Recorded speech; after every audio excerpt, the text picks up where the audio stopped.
Welcome to the Call Dad podcast with your host and Call Dad CEO and visionary, Matt Poza. And this week's special guest, HR admin, Todd Wyrick.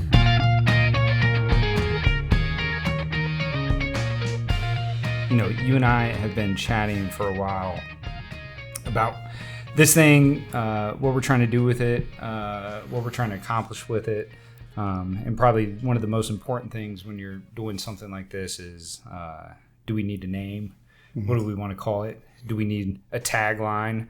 And you threw out, which I really liked, was this bad jokes with good folks type tagline for what we're trying to accomplish. Mm-hmm. And my thought process is, let's knock out the joke part first before we get into the folks part.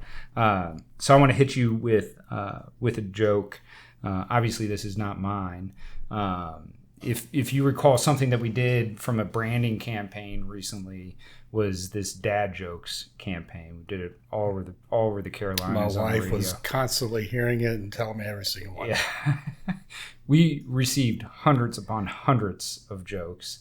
The story is 100% real, by the way, every Sunday night with the family, as you know. So I wanted to tell you one that was actually the first one that I used in submissions that we got from that. Okay. That did win me first place, by the way. But it's a long one, so bear with me. Okay. Okay. All right. So there was this kid, right, and we'll just pick a non-disclosed Eastern European country. Okay. Okay. Loved trains growing up, and all he wanted when he was older was to be a train conductor.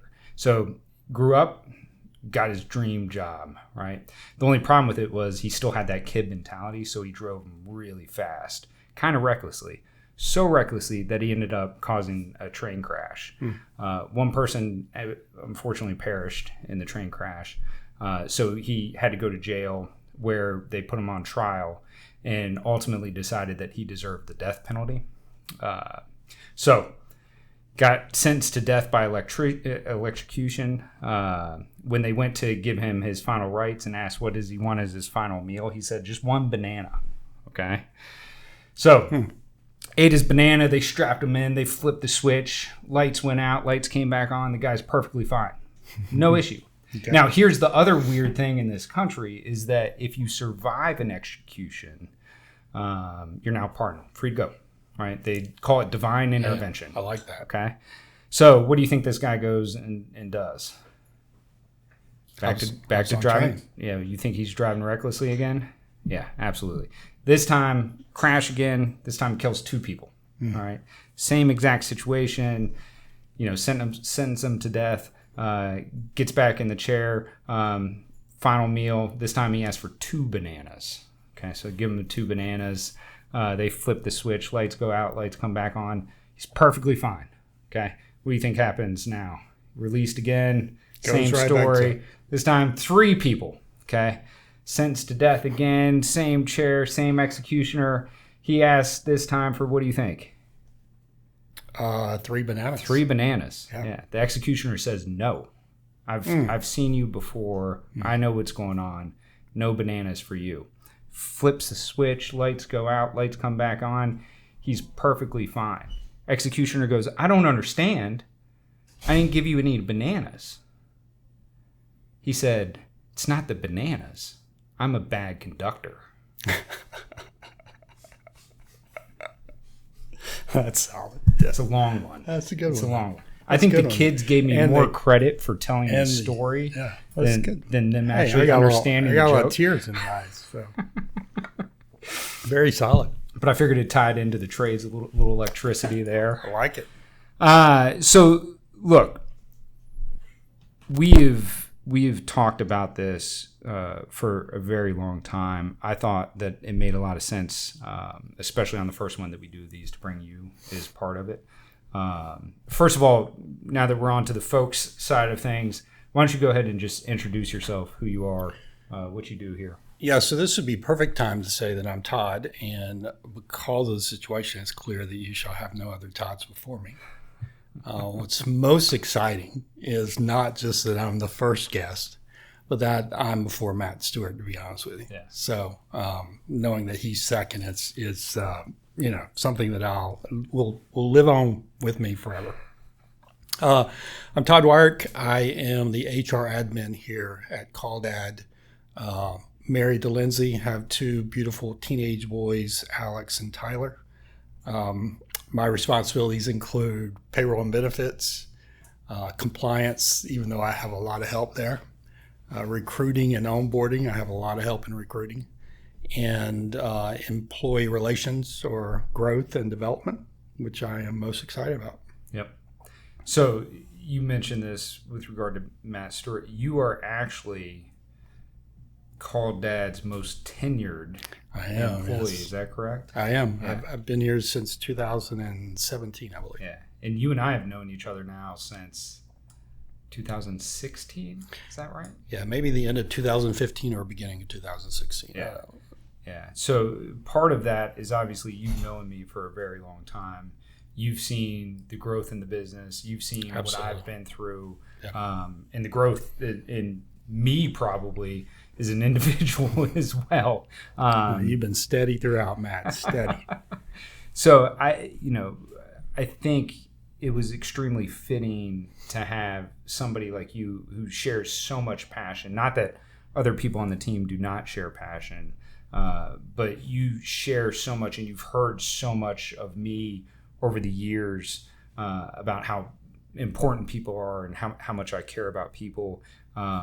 To have you here with me to try and help me articulate really the goals, the purpose, what I'm trying to achieve with this, what we're trying to achieve with this. And I thought I couldn't think of anybody else who made sense to dig that out of me at a very deep level than the one and only Todd Wyrick. Yeah, I appreciate that. I appreciate it. I'm happy to be in this seat and not in the seat we were in last 10 years ago or whatever it was. Yeah. So you've been through a lot. So you were here.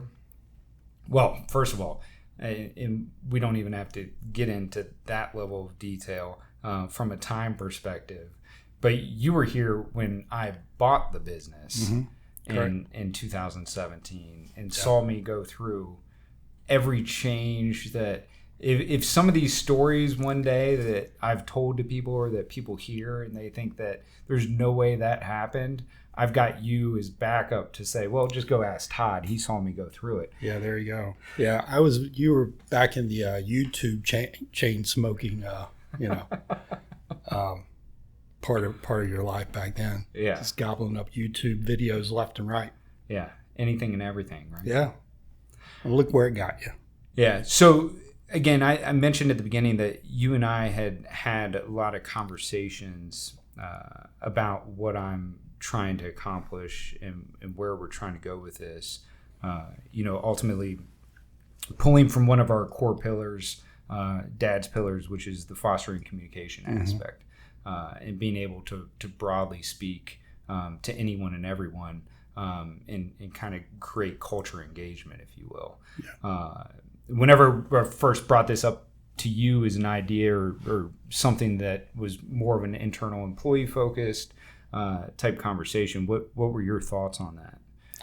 Yeah, I think overall, right, in any company, and especially this particular company, communication is the key, and that if you're going to effectively rally people around the cause of any type of cause you can think of, first you have to be able to communicate your vision. You have to communicate where you want to go and what part or what role they're going to play in that carrying out of that vision. And so I think overall the whole fostering communication as a pillar is kind of monumental in my eyes for that reason. Why did you, I've never asked you this question actually, why did you make it a pillar? Like why was it such a great importance to you? Is it something in like your past in another life of finance or whatever? Or yeah, what? no, I think it's funny. Whenever I used to talk about core values from Sky days, right, which was work together, do the right thing, get things done. I would always have this presentation that would hit on each pillar. Well, I'm so good at calling them pillars now. Back then, core value, but hit on each one and then explain that really the bind that ties them all together is communication, right? And no matter how you break it down, most people think that communication just sits on working together, but it's not. It's getting things done. And it really, as an undertone of any successful business, if the business is not able to communicate effectively, both internally and externally, is where you start to see failures happen. And I mean, think about what you see from an HR perspective with some of the things that we've been through recently. Changing payroll, that type of stuff. God. Where's the biggest failure? And don't name names of companies, but what's the biggest failure that we complain about of dealing with these companies? And a lot of times is that it feels like it feels like the left arm isn't talking to the right arm. Absolutely. It feels like there's no communication. Right. So to me, when we were going through and selecting pillars, we knew very early on that communication was important. But I think what's missed a lot of times in communication is it's one thing to just say, hey, you all need to talk to each other, right?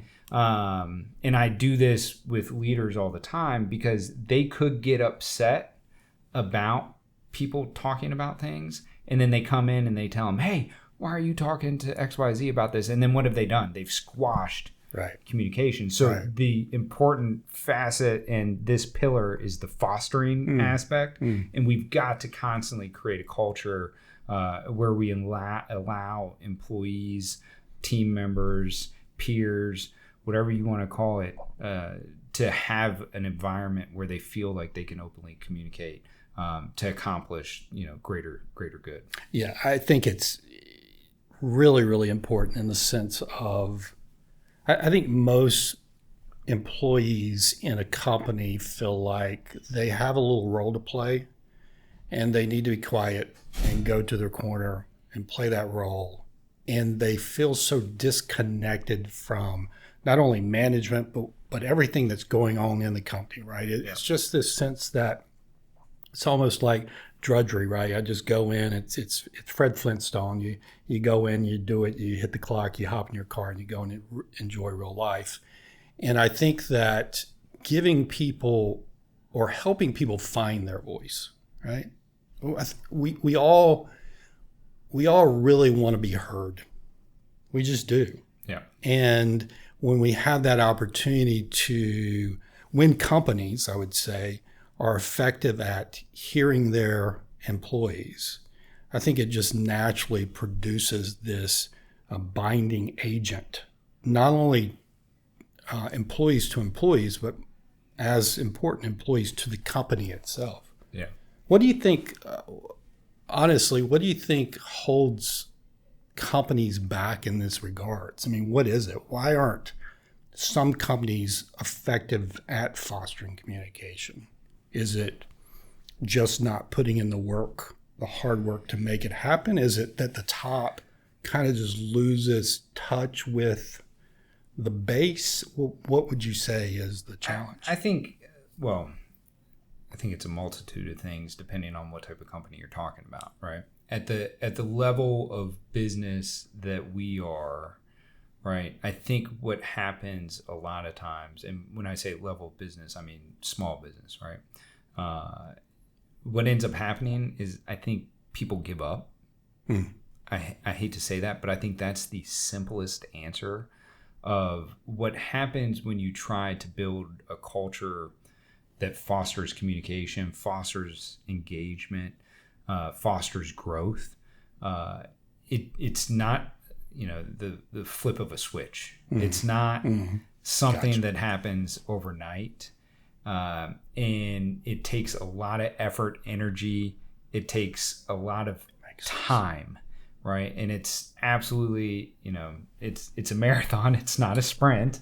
Right. And what happens is, in order to put, puzzle pieces in place or blocks in place that will support the ultimate structure, right, to build that foundation, people end up, not doing the small things that lead to that environment. What I mean by that is not going out there and talking to people, not giving time of day to concerns. We're going to talk hopefully here in a few weeks about PDPs, and that's something where, a lot of reviews, right, are one-way pass. They're right. You need to do this, you need to do that, you're underperforming here. And it's not like, hey, why and what are your goals? What are you trying to accomplish, right? How can I serve you? How can I help you grow? Yeah. And when that happens, and it's just a one-way street, people give up. The company is always the voice. Correct. It is always demanding to be heard and requiring action on the other end. And I think also the acceptance that, right now, for lack of a better term, we suck at it, right? Mm-hmm. And every day I'm critical on how can we get better. And the best way that we can get better, especially in something like this, is consistency. So doing it over time. We rolled out the PDPs. We need to make sure the next quarter when they come around, we do them better. Yeah. And as long as we stick to that, that's ultimately where you start to foster that. Right. And companies that roll out something like that, like the PDPs, and then say, well, that was kind of hard and it, wasn't orchestrated the best, and then they just give up. Yeah. Or next month comes around and they say, hey, you know what? Cooling season's on the way. We're going to be too busy. We'll just do it. We'll wait till fall to do it. Right. And then you're back at the same place where you just kicked the can and you've never created a culture that would allow it. Yeah, and I'm sure from an employee standpoint, there's a lot of trust that's needed, right? In other words, you have to get to a point where you feel like you can share your thoughts, or you can share your complaints, or you can share your criticisms, or you can share even your hopes and dreams. Yeah. The PDP part of it, I'm sure in the beginning that we may have some hesitancy from some to say, hey, here's what I want. Yeah. We saw that in the first one. We won't get into it very much, but putting a number on the page, right? Yeah. You're sitting with your supervisors and they're asking you, hey, dream a little bit. Yeah. And it's like, okay, well, I'll take a $2 raise. No, that's not. Yeah. We're asking you to really dream. Yeah. And I'm sure that getting to a place where you really feel comfortable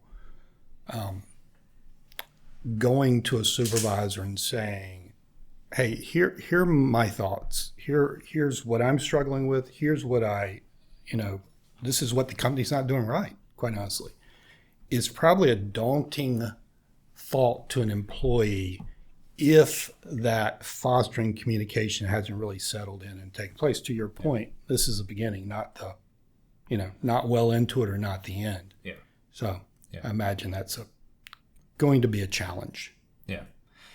And look, that's ultimately, right, what this is about, and what we're trying to do with this is this realization that I think sometimes I would like to be in more places at once than I can. And with how many teammates we have now and how many locations we have now, I don't think, while we've done things like the town hall that we'll continue to do at all the locations, I think that helps. But I think that's just one small piece of the pie.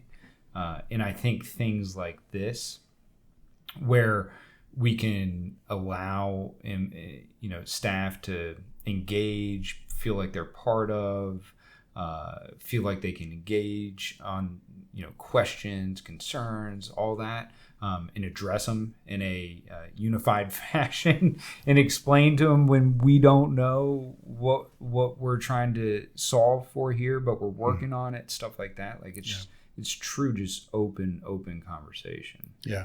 So regarding this itself, what are some of the things you have in mind for what you want to, in other words, it's word to everyone, it's not going to be Matt and I every week. It's Yeah. going to be Matt and someone else. So Yeah. what are your thoughts and what you are wanting, some of the things Yeah, wanting to do? the initial, what we put on the whiteboard, if you will, was leadership conversations. Then we were going to do employee conversations. So find somebody who maybe was recently promoted or did something that highlights a pillar and get them on and hear their story. Then do educational ones. And then really the last would be personal growth ones, right? And that's, I would say that also is one of the driving factors of what we're trying to accomplish with this. And a lot of the leaders have heard me say this probably too much lately, which we have very ambitious growth goals.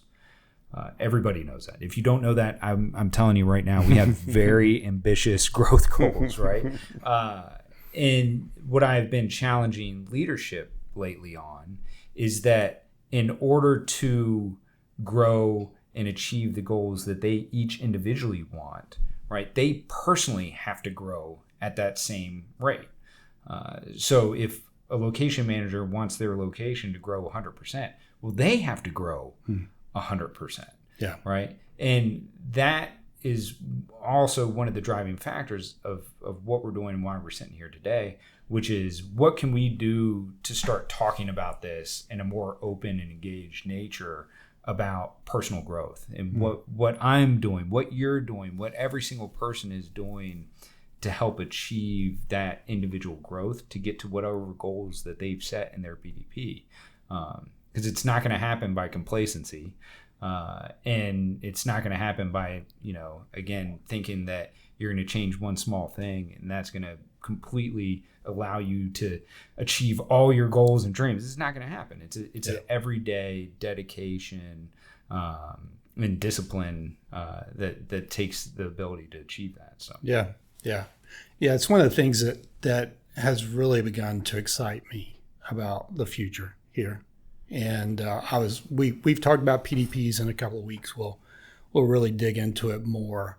But the sense that, and I don't think as an employee, I'm not sure we always think about our part in the bigger whole, right? We kind of get lost in our task, and we kind of get to a place where it's just work, and we don't think about, as I personally grow, I'm enabling the company to grow, or I'm enabling my location to grow. I'm enabling my team to grow. I'm enabling the location to grow, which grows the company, which ultimately benefits me. Right? Yeah. We kind of just get lost as employees at times in the day-to-day grind.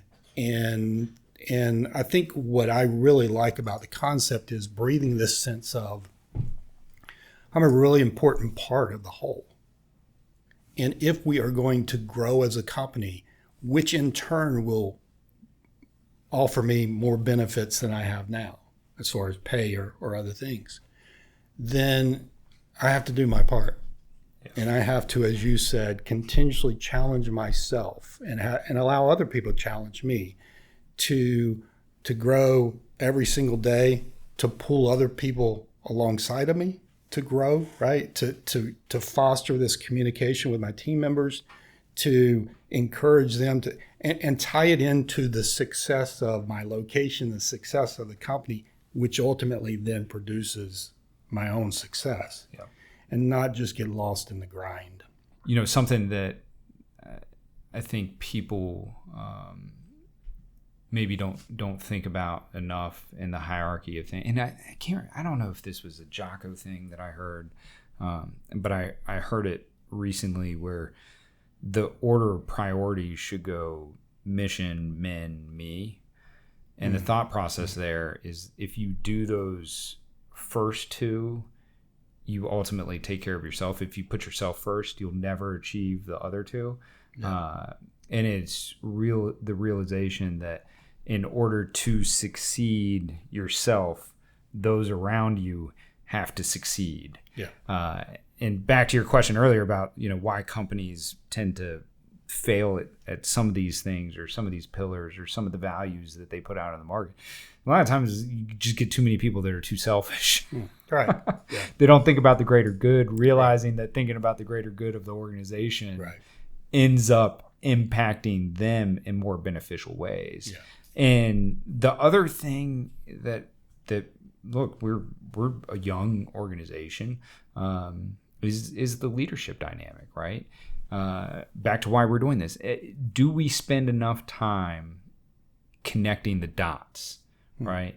Of taking the time to explain, here's what we're doing, but this is why, right? This is what benefits you. What's in it for me, right? As a employee or teammate of Call Dad. When Call Dad decides we're going to make some change, what's in it for me? Why do I need to listen to that? Or why do I have to change the way that I'm doing things? And that's, I, again, challenge everybody, including myself, on that all the time of like, are you really explaining why we're doing it this way or what we're trying to achieve and how this benefits everybody? Yeah, I grew up in a time where there was such a high respect for authority that it was because I said so. Yeah. And that was good enough. Yeah. And when someone said, hey, I need you to do this, you may have had questions, but that thought of because he said so was always in your mind. Yeah. And you feared a lot of times asking questions because it made you look rebellious, right? And not going with the flow of this guy is wise and grand and whatever he says is good enough, right? He's been to Mount Sinai and come down with the tablets. And so I think that, with what's happening in our world in the last 40 years and authority figures have fallen left and right, we have generations now of people who struggle with authority. And I think it's really important to emphasize the fostering communication part of, tell the why, right? Don't just say, I'm up here and you're down there, so you place yourself below me and you do what I say. Yeah. But really fostering that communication with your subordinates and saying, hey. It's funny because I agree with you, but there's a level of like, well, it depends on how far you're taking that analogy, because with my kids, it's maybe a little different story. I think that there is an age dynamic. Absolutely. Where, my son right now. Yours are how old? He's 6, right? My son. Mine are 19. And so you're a little past that molding stage. But so daughter is, she's 10. My middle daughter is 8. And then Matthew, my youngest is 6. But I've got them down where when I say something, they say, yes, sir. If I'd say, go get in the shower, put your clothes in the hamper, and it's anything other than yes, sir, my response is, what was that? It's just, my son's just like, yes, sir. So I think now that will hopefully, right, that will transition into dialogue as he matures as a person. But I think that, early discipline and early respect of authority is important, right? Absolutely. Yeah. And what ends up happening a lot of times is people think that they have the right to question everything. Right. Which, again, I don't want to get into parenting do's and don'ts and all that. And my kids are still so young that I'm not saying that this is going to work out. This could absolutely backfire in my face where, 30 years from now, he's like, I remember when you made me say, yes, sir. Well, they'll do that. No matter what, right? But I think it evolves over time. It's a good point, right? If the house is on fire and I say get out, it's not the time to, you don't need an explanation. Yeah. Right. Yeah. And company-wide as well. I get it. But there are times whenever we need to follow and with full obedience. And there are times whenever we need as a company to give them the opportunity to ask why. But it's all situational. I definitely understand that. Yeah. I think a lot of times I guess my ultimate point on that is a lot of times if I'm getting a lot of pushback or a leader or even at, the apprentice level, if somebody's asking why too much, there's a failure on our part sometimes for not having explained things or not putting them in a question. Now, I don't, by the way, apprentices, if you're out there, I'm not saying don't ask why when somebody's teaching you how to braze. Ask as many questions as you humanly can. But I just mean an overall business strategy.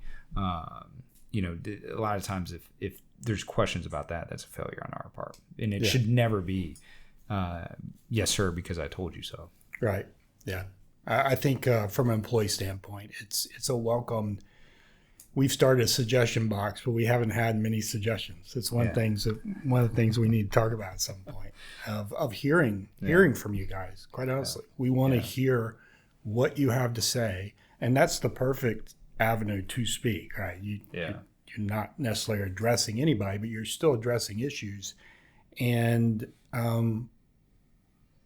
it's your chance to be heard. Yeah, and you're hearing them. Right. Yeah. I know you're hearing them. You have conversations with me about the things that you receive and what other people are saying or what leadership has brought to you or whatever.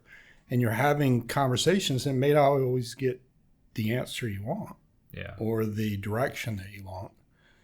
But the most important thing is to be heard. Yeah. Yeah. And to have action behind it. Right? Yeah. Yeah. Yeah.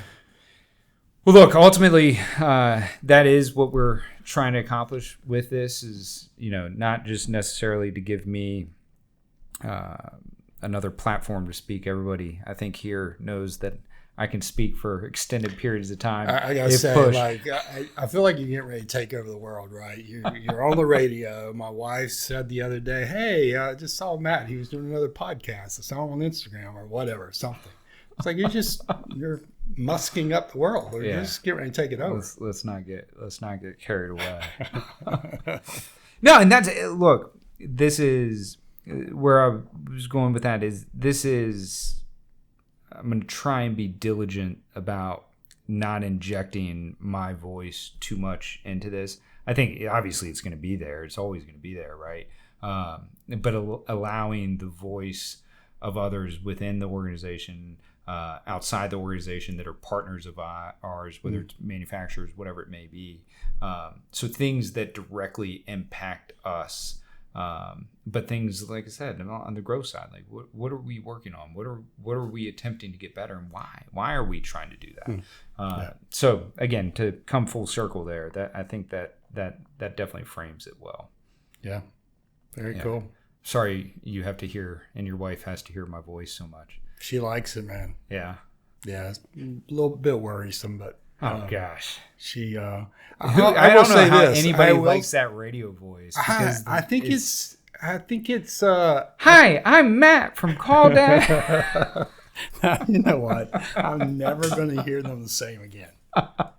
I have said up to this point, this is no lie, up to this point, I have bragged on your ability to sound genuine and not like you're reading a script or anything. And now you did the howdy doody thing, which no one listening to this will have any reference to at all. God, why did I say that? Now I feel bad about saying it. It is. I wish that they could show one of the recordings of like when we're actually behind the scenes. Yeah, because it is so funny with the team from Wizard. It is absolutely hilarious. How many takes does it take? Oh, the first few that we did, the first 2 commercials. Yeah. Oh, it was bad. It was. So what? But they also was the challenge? Okay, I'm curious now. Let's just focus on this for a second. Yeah. So is it like, okay, they have it on a whiteboard behind you or in front of you, and you're? Yeah, no, they're remote, so it's printed out on paper, and I'm reading into it. The first few, it was actually hilarious because they were like, the best place to do it is inside a closet. So if you have a walk-in closet set up, we do really? not have a big walk-in closet. It's tiny. Yeah. So I've got this little desk in there.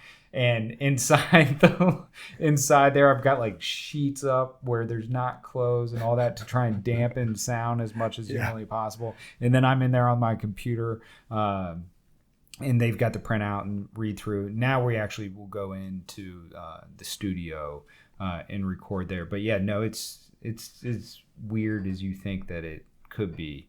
Yeah. I think the fact that a lot of these stories are real helps my ability to communicate with it and get through it. Yeah. But yeah, no, we're pretty efficient at it at this point because I know the tone that they're going for. I know what they're trying to achieve. So I know where my voice needs to be. And as long as it's back to the why, like what we were explaining, I asked them, what are we trying to achieve with this script here?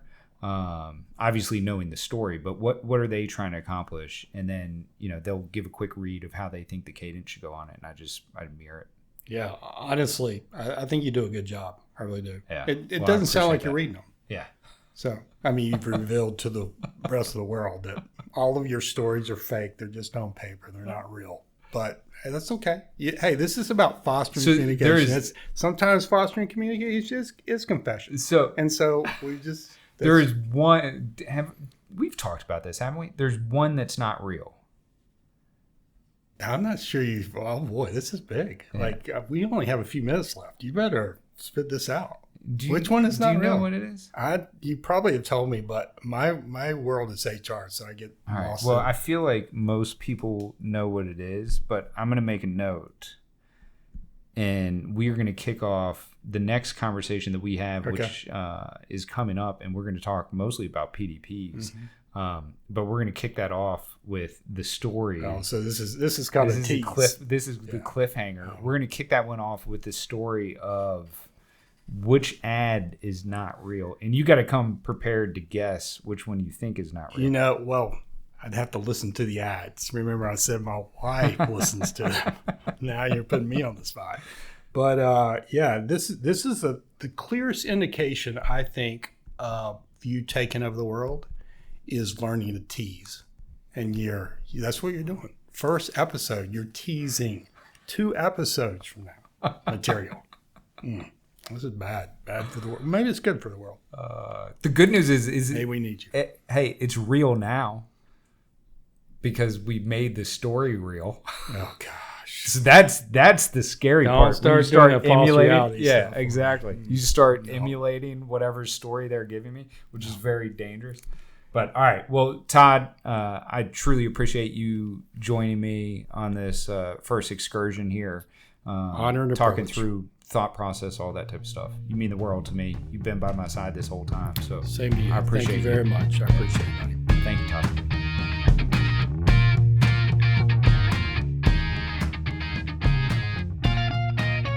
Matt, do you know that it's inappropriate to make a dad joke if you're not a dad? No. Yeah, it's a faux pas.